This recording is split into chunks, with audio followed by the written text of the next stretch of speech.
అలాగే పోలీసు ఉన్నతాధికారులు కూడా ఈరోజు నిన్న జరిగిన రాత్రి సంఘటన చెప్తా ఉన్న పోలీసు ఉన్నతాధికారులు కూడా మీరు సెర్చ్ వారెంట్ లేకుండా మా ప్రెమిసెస్కి వచ్చారు. మీరు సహజం పాలిటిక్స్లో అంటే కుదరదు. We have to restore democracy, ప్రజాస్వామ్యాన్ని పునరుద్ధరించాలి. మీరు కనుక ఇప్పుడున్న పార్టీకి కొమ్ము కాస్తూ ఉంటే మా ప్రభుత్వం వచ్చాక, సంకీర్ణ ప్రభుత్వం వచ్చాక నేను మర్చిపోయే వ్యక్తిని కాదు. ఎందుకంటే మీరు ప్రజాస్వామ్యబద్ధంగా నేను చాలా చాలా గౌరవించే వ్యక్తిని, నేను భయపడే వ్యక్తిని కాదు. నన్ను ఖండాలుగా ముక్కలుగా నరికిన భయపడే వ్యక్తిని కాదు అని సిద్ధపడే వచ్చాను. అందుకే చెప్తున్నాను, నేనేం భయపడ్ను. మనం ఒకటే చెప్పా, నాతో గొడవ పెట్టుకుంటే ఒకటే తేలాలి బయటికి, రెండోవాడు రాడు. నేను కాదు, అది మీరే అవుతారు, గుర్తుపెట్టుకోండి. నేను ఏం చేయాలో తెలియక చూస్తే ఎఫ్ఐఆర్లో ఉంది, అందరి పేర్లు ఉన్నాయి. ఆ రోజున ఎస్పీ దగ్గర కూడా పోతే కొట్టేసాయని చూడడానికి ఎస్పీ గారి ఆఫీస్కి వెళ్తే ఆయన మాట్లాడుతాను, మీకు అన్నీ ఎలా తెలుస్తాయండి విషయాలు ఎవరు చెప్తారంటే నాకు జనం చెప్తారండి. మీకు ఒక క్రైమ్ జరిగిన తర్వాతే తెలుస్తుంది. ఎందుకంటే మీరు కంప్లైంట్ ఎఫ్ఐఆర్ తీసుకుంటేనే, ఫైల్ చేస్తేనే క్రైమ్ తెలుస్తుంది మీకు. బాధితులు డైరెక్ట్గా వచ్చి మా దగ్గరికి వస్తారు, మా పొలిటికల్ ఆఫీసులకు వస్తారు అని అప్పుడు చూపించారు. ఎలా తెలిసింది అంటారు కదా, ఇప్పుడు నేను ఎయిర్పోర్ట్లో దిగానే ఇట్లా మీ ఎఫ్ఐఆర్ తెలుసా మీకు సంగతి, మీరు ఎస్పీ కదా, మీకు కుప్పంలో ఎక్కడో జరిగిన ఊళ్ళో చిన్నపాటి గ్రామంలో జరిగిన ఇన్సిడెంట్ మీకు తెలుసా. ఇది నాకు ఏమనిపించిందంటే, బలమైన యువత, మీరు పుష్ప సినిమాలు ఇవన్నీ చూడటానికి బాగుంటాయి, సినిమా పరంగా. నేను సినిమా పరంగా సినిమాని చూడటం, ఎంజాయ్ చేయడం వేరు. అదొక సినిమా, ఒక కల్పిత గాథ. కానీ నిజ జీవితంలో ఎర్రచందనం కొట్టేవాళ్ళు మన భుజాల మీదకి ఎలా ఎక్కించుకుంటాం.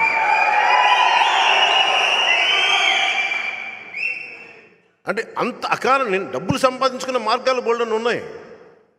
శ్రీవారి సొత్తును దోచేయడం కాదు, ఎవరికి పడితే ఫ్రీ దర్శనాలు, అడ్డు ఆపు లేదు టీటీడీ దోపిడీకి. అలా కాదు.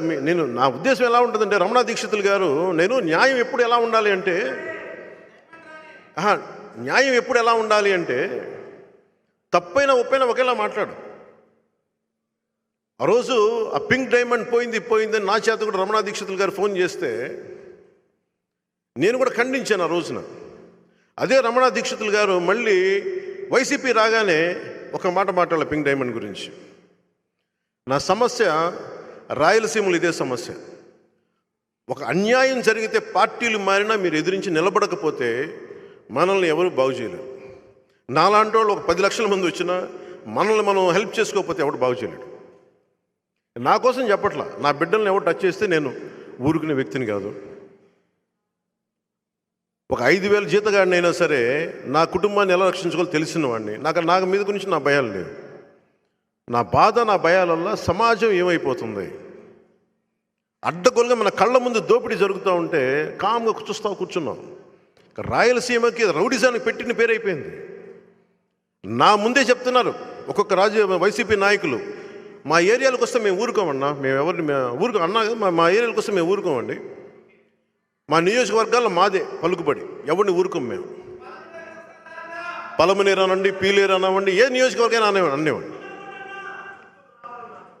అలా కాదు. ఇది మీరు కూర్చొని ఒక నిమిషం, మీరు కూర్చొని యువత వచ్చే తరం మీరు వ్యూహం వేయాలి. మీరందరూ ఏకాభిప్రాయానికి రావాలి. మన ఉమ్మడి ప్రయోజనాలేంటి, మన సామూహికంగా మనం ఏం ఆలోచించాలి, ఎక్కడ మనం గొడవ పడుతున్నాం, ఎక్కడ ఏకాభిప్రాయం ఉంది, ఏకాభిప్రాయం ఉన్న చోట అందరూ కలవండి, నిలబడండి. ఎందుకంటే రాయలసీమను కనుక ఇప్పుడు మనం ఇంకొకసారి వైసీపీని తెచ్చుకున్నారా మీరు మర్చిపోండి. అందరూ గల్ఫ్కి వెళ్ళిపోండి, తెలంగాణకు ఉద్యోగాలకు వెళ్ళిపోండి, తెలంగాణ వాళ్ళ చేత మళ్ళీ తిట్టించుకోండి. అక్కడ ఆంధ్ర వాళ్ళు మళ్ళీ మా ఉద్యోగాలు కొట్టేస్తాం, తిట్టించుకుందాం మళ్ళీ ఇంకోసారి. కానీ మీరు చెప్తాను ఎంత బాధ అనిపిస్తూ ఉంటే అన్న, మా ఊర్లు వదిలి, మా అమ్మ నాన్న వదిలి పక్క కర్ణాటకకు పోవాల్సిన అవసరం ఏముందన్న, మాకు గల్ఫ్లకు పోవాల్సిన అవసరం ఏముందన్న. రైల్వే కోడ్లో ఒక మాట మాట్లాడితే మన వాళ్ళ గురించి బత్తాయి చెట్లు, చీనీ చెట్లను కొట్టేశారు, చీనీ చెట్లని. ఎందుకు భయపడాలన్న? దిగుచ్చారా వీళ్ళు? జగన్ మాట్లాడితే భయపెట్టేస్తాడు, మీకు అధికారం ఉంది అంటే నాకు తొడగొట్టడాలు ఇవన్నీ తెలియవు అబ్బా. నాకు తొడగొట్టడాలు, గుండెలు చీల్చుకోవాలి తెలియదు. కానీ నాకు నిజంగా ఒకటే అడగాలనిపిస్తుంది, మీరు కొడితేనే దెబ్బ, మేము కొడితే మీకు దెబ్బ తగలదా? మీరు కొడితేనే మా ఒంట్లో నుంచి రక్తం వస్తుందా? మేము కొడితే మీ ఒంట్లో నుంచి రక్తం రాదా? మీరు కొడితేనే ఎముకలు ఇరుగుతాయా? మేము కొడితే ఎముకలు, కాళ్ళు, కీళ్ళు ఇరగవా? మీకు ఇరుగుతుంది. ఎంతకాలం బానిస సంఖ్యలతో ఉంటారు కబంధ హస్తాలను ఆలోచించండి ఒకసారి. నేనున్నాను ఇక్కడ, నాకు పోగొట్టుకోవడానికి సమస్తం ఉంది. నాకు పెద్ద పేరు ఉంది, యాక్టింగ్ కెపాసిటీ ఉంది, డబ్బులు ఉన్నాయి, కుటుంబం ఉంది, బిడ్డలు ఉన్నారు. నా కోసం మాట్లాడట్లా. అన్నీ వదులుకొని ఎందుకు వస్తున్నానంటే నా కుటుంబం అనుకున్నాను. మన వాళ్ళందరూ, మన తెలుగు జాతి మన కుటుంబం అనుకొని వచ్చాను. నేను తగ్గున్నాను యాక్చువల్గా. మొన్నదాకా అందరూ సలహాలు ఇచ్చారు నాకు, నువ్వు ఎలా నిలబడాలి, ఎలా చేయాలని. అందరూ వైసీపీకి వెళ్ళిపోయారు. ఈరోజు పవన్ కళ్యాణ్ దగ్గర అన్నీ వస్తాయి ఐడియాలు. సీట్లు ఎన్నా తెలియదబ్బా నాకు.